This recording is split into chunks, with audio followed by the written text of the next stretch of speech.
Je ne sais pas si vous vous souvenez, mais en 2017, au Capitole, lors de l'investiture du président Donald Trump, celui-ci avait affirmé qu'il n'y avait jamais eu autant de monde sur la place que lors de son investiture à lui. This was the largest audience to ever witness an inauguration, period. Donc communication politique qu'on connaît. Pourtant, on lui avait mis sous le nez des photos de l'investiture de Barack Obama où la salle était absolument, enfin la salle, la place, était absolument noire de monde. On lui avait dit, bah alors c'est bien faux ce que vous disiez. Qui était alors dans le vrai? On a la porte-parole par la suite du président Trump, Kellyanne Conway, qui affirme qu'en réalité, c'est pas vraiment un souci parce que c'était une vérité alternative. Chuck, you're saying it's a falsehood, and they're giving Sean Spicer, our press secretary, gave alternative facts to that. Et c'est là que plein de réflexions philosophiques peuvent arriver. Est-ce qu'il est possible d'avoir plusieurs vérités différentes, compatibles pour un seul fait? Alors en vérité, il n'y a pas vraiment de difficulté dans cette situation. Parce que vous pourriez me dire, on a largement les outils pour pouvoir confondre Kellyanne Conway. Il suffit de se servir de la notion de vérité comme étant une correspondance. Il y a vérité lorsqu'il y a une correspondance entre l'énoncé qui a été prononcé et les faits, la réalité. Est-ce que réellement, dans les faits, il y avait plus de monde lors de l'investiture de Donald Trump que celle de Barack Obama? On vérifie, grâce à une image satellite par exemple, et à partir de là, le problème est réglé.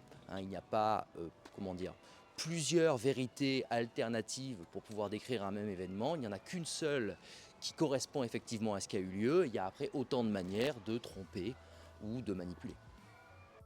C'est quand même pas si simple. Il y a un problème qui reste à résoudre. C'est que dans la plupart des situations, nous ne disposons pas des moyens pour pouvoir justement vérifier où est le vrai, ou si l'énoncé que nous entendons correspond effectivement aux faits. Et à partir de là, on est bien obligé de faire confiance à un certain nombre d'institutions ou d'images pour établir ce qui est vrai et dont on suppose la fiabilité. Et là, ça devient beaucoup plus compliqué. Plus profondément, il y a aussi un autre point qu'on pourrait faire remarquer, c'est que le langage ne sert pas toujours uniquement à délivrer une vérité ou à essayer de correspondre aux faits. Bien souvent, on se sert du langage en étant indifférent à cette vérité. C'est notamment ce que fait remarquer le philosophe contemporain Harry Frankfurt lorsqu'il emploie le concept de bullshit. C'est un terme philosophique très sérieux, qu'on pourrait traduire dans les copies, vaut mieux que vous mettiez foutaise par exemple. C'est comme ça que le traduit Pascal Angèle. Et en gros, l'idée, si vous voulez, c'est qu'une grande partie des énoncés ne servent pas tant à délivrer des vérités, mais servent plutôt à produire des effets, et justement qui sont complètement indifférents à la correspondance avec les faits. Ainsi, on chercherait surtout à séduire, à convaincre, à argumenter. Et donc à partir de là, on comprendrait que la phrase de Donald Trump ne servirait pas tant à décrire la population, enfin la foule qu'il y avait réellement sur la place du Capitole, mais uniquement à susciter une adhésion chez ses troupes. Alors là, vous vous posez peut-être une question, mais dans ce cas, est-ce qu'il faut considérer que toute vérité serait seulement relative? Là, j'attire votre attention que non, ce n'est pas la question.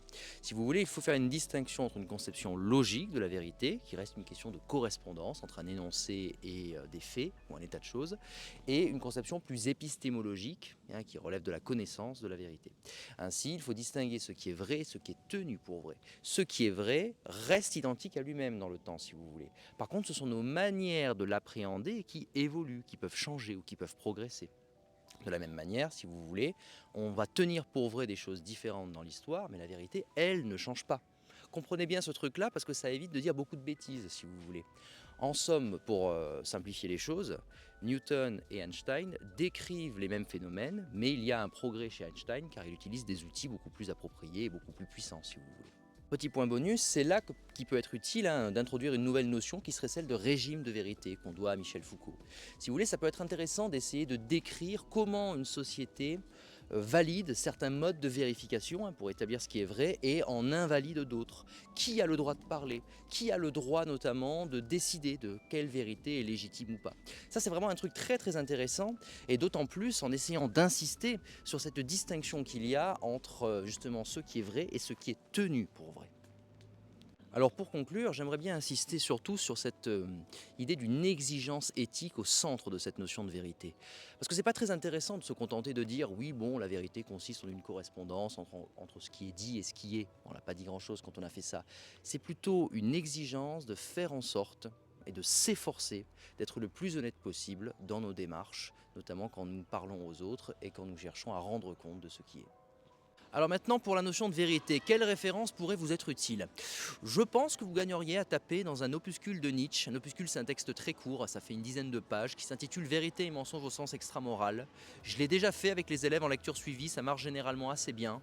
Franchement, ça, c'est très très utile et très efficace. Par la suite, malheureusement, c'est pas traduit en français, par contre c'est un texte très important, c'est celui de Harry Frankfurt qui date de 2005, qui s'appelle On Bullshit.